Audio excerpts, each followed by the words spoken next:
هذه صورة للفنان سعد الفهد وهو متواجد عندكم في قطر، مقيم حاليا في قطر. نعم. شنو تصف هذا الفنان في جملة؟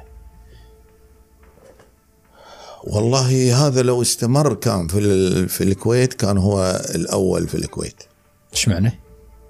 يمتاز بصوت وأداء وجمل موسيقية جميلة، وسبحان الله الله ما أعطى فطرة، ما أعطى قوة الصوت والأداء الجميل.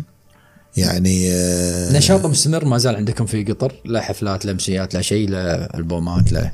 شوف صار نشاطه مثل نشاطنا احنا فنانين قطر. حقيقة احنا قطر نفتقر يعني كنا طلعنا بمهرجانات سوق واقف، وطلعنا بمهرجان الأغنية والدواحل. كل الأشياء هذه للأسف توقفت يعني في فترة اللي جاء سعد، وبالتالي حتى هو قل إنتاجه، صار إنتاجه مجرد محدود. يعني محدود، ويسجل لأجل أن التواجد يعني.